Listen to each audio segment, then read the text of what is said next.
You know, otherwise we're going to lose the advantage of, what you work for 80 games, and it's scary times for us. That was Mike D'Antoni after watching the Spurs snap the Rockets' 11-game win streak on Sunday. Houston's already clinched home court advantage, guys. So do you agree with Mike saying rhythm over rest? I should point out, by the way, that James Harden did sit out a little bit last week, so maybe they've gotten their rest already? Well, I mean, I'll just speak of my experience with Mike. Oh, my fault. I thought you said you guys. I thought you said you guys. Did you guys think? I didn't hear I'm teasing. Now it's just fun. Coach D'Antoni's been consistent about this throughout his career. He's always been, let's be sharp, let's do something every day and stay sharp. Let's not gain rust or whatever. I don't know if I particularly agree with that, because I just feel like the rust never lasts more than a half, or if that, a game on the first round. Like game 2, we're not rusty anymore. But he's always felt that way, so he's just being consistent, I think. I'm with him as well. I agree as far as, guys got to continue to play, keep that edge, keep that hunger, keep that timing. And just like you said, I believe if you rest guys too much, it does turn into rust.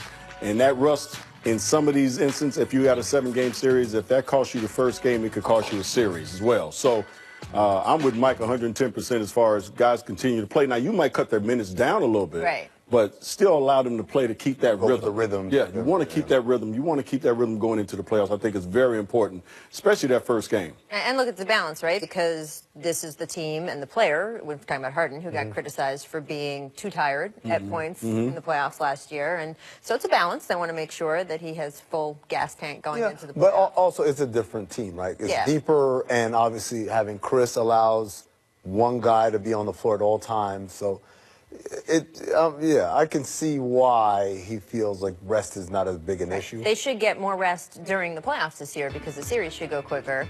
And look, Chris Paul has been held out a number of times over the last couple of weeks because of, quote, an injury. I'm saying, quote, I'm sure it's genuine, but I just mean that I'm sure if it's 50-50, they're saying, Chris, take a little rest. Right. The old saying, if it were a playoff game, I'd be playing. Right. Exactly. So they're getting their rest in where they need it. I'm not worried about the Rockets going into the playoffs in either direction. I think they're going to be just fine in the first round. Apparently didn't believe it.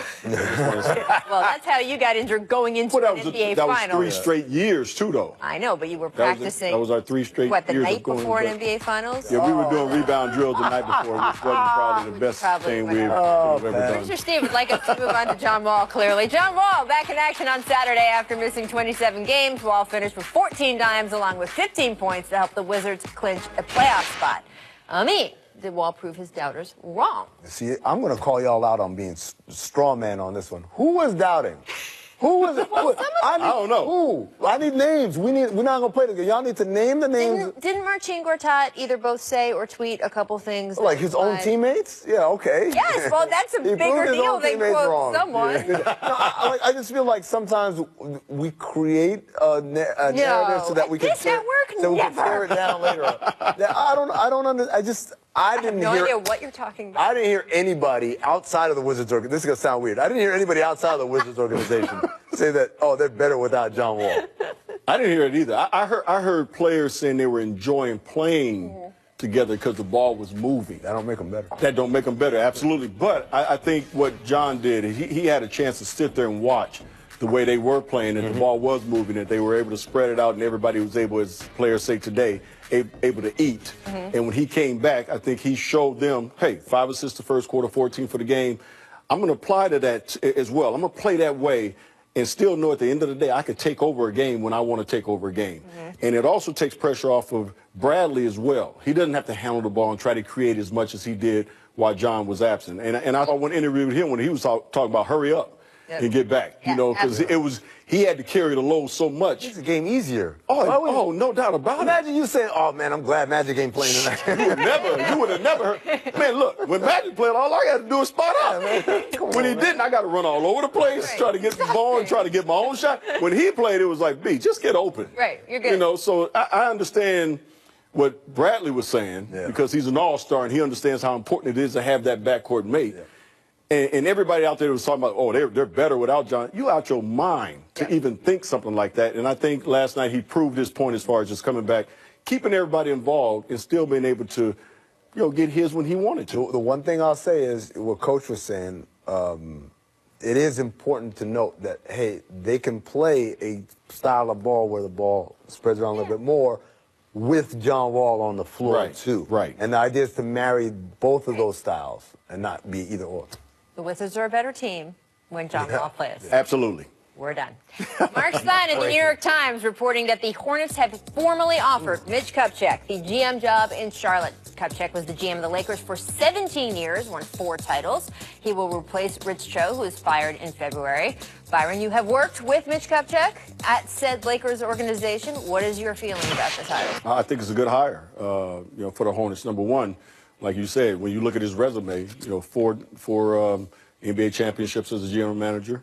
Now, the thing he's going to have to do, obviously, when he gets in there is talk to Kumba and make sure he's okay.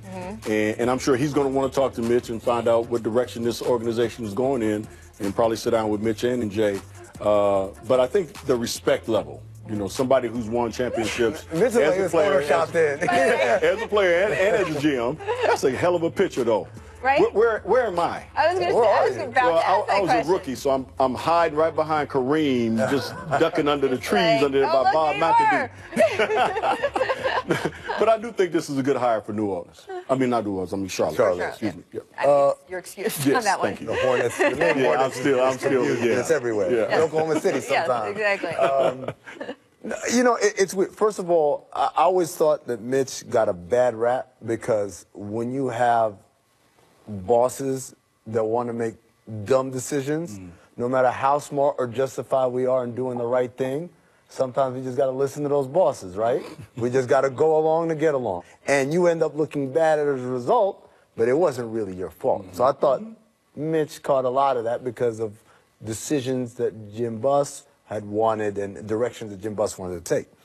At the same time, I also feel like Mitch was from an era where, he grew up and groomed in an era where Lakers exceptionalism was a thing and that everybody wanted to be a Laker and all that. And when those dynamics changed, he didn't adapt. And it reminds me a lot of actually Joe Dumars for different reasons. Joe Dumars was the best executive in the league for a decade, and then things changed, but he didn't adapt quite as quick as the change. And very quickly, Detroit fell apart as a result. Does that mean Joe Dumars and Mitch Kupchak forgot about basketball? Not at all. Forgot talent evaluation? Not at all. They're not good at this anymore? Not at all. No, it's just they didn't adapt quick enough.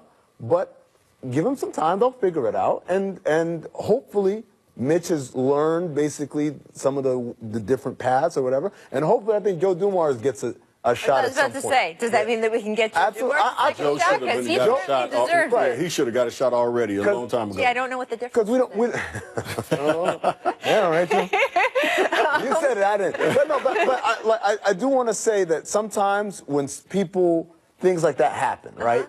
We just write them off. That's it. Never again. Right. And we don't give them a chance. Like, Mitch has been gone for a couple of years. Joe's been gone for a couple of years. You don't think they've been around other front offices and the successful front offices? And what are y'all doing? And picking up those new things and saying, okay, I'm going to try and incorporate that with what I used to do back in the day. You're nuts. These guys are basketball lifers. It's not like they're stuck in whatever era they were. I think you're very right about Kemba Walker, too, though, because if I'm Kemba, I'm absolutely wanting a meeting as quickly as possible. Here's what The Jump recommends for today. From March 30th to April 3rd, the NBA, its teams and players are committed to further promoting equality and inclusion for all fans in a celebration of autism awareness. This is a great campaign. This year, the NBA has partnered with Autism Speaks, raising awareness for families living with autism, and with Culture City to rethink accessibility for families living with sensory needs. To learn more, you can visit NBAcares.com. This is one of the things that this league does so well. I'm thrilled to see this month.